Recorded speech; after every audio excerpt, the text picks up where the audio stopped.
வணக்கம் நண்பர்களே, நான் உங்க கிச்சா பேசுறேன். திருமாங்கல்யம் தானம் செய்த எழுத்தாளர் திருமதி வசுமதி ராமசாமி.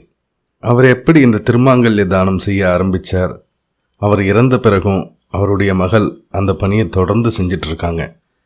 அந்த தகவல் பற்றினது தான் இந்த பதிவு.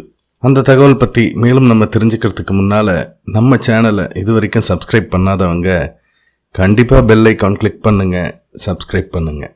எழுத்தாளர் திருமதி வசுமதி ராமசாமி காப்டன் கல்யாணம் என்ற தேசபக்தி நாவல் மூலம் புகழ் பெற்றவர். ஆங்கிலத்தில் எழுதும் திறமை கொண்ட இவர் MS சுப்புலட்சுமி, அம்புஜம்மாள் போன்றோர் பற்றி ஆங்கில கட்டுரைகள் எழுதியுள்ளார். காந்திஜியிடம் சமூக சேவைக்கான பயிற்சி பெற்றவர். மூதறிஞர் ராஜாஜியிடம் தொடர்ச்சியாக 3 ஆண்டு உபநிடதம் கற்றார். கற்பகாம்பாள் திருவருட்சங்கம் என்னும் அமைப்பின் மூலம் சமூக பணிகளில் ஈடுபட்டவர். காஞ்சி மகாபெரியவா மீது மிகுந்த பக்தி கொண்ட இவர் அம்பிகை மீது ஆதிசங்கரர் பாடிய சௌந்தரிய லகரியை பாடுவதற்காக பெண்களின் குழு ஒன்றை தொடங்கினார். அதற்காக மகாபெரியவாளை தரிசிக்க வந்தார். ஆசி வழங்கிவிட்டு மகாபெரியவா அவரின் விருப்பம் ஒன்றை தெரிவித்தார். ஒவ்வொரு பௌர்ணமி அன்றும் ஏதேனும் ஒரு கோவிலில் பெண்கள் குழுவாக சௌந்தரிய லகரி ஸ்தோத்திரம் பாடுவதோடு திருமணம் நிச்சயமான ஏழை பெண்ணுக்கு திருமாங்கல்யம் வழங்கும்படி உத்தரவிட்டார். சம்மதம் தெரிவித்த எழுத்தாளர் வசுமதி ராமசாமி அவர்களுக்கு தனது ஆசிகளை வழங்கினார் மகாபெரியவா. மாதந்தோறும் தங்கத்தாலி தானம் செய்ய நிறைய செலவாகுமே என்ற பயமும் கவலையும் ஏற்பட்டது.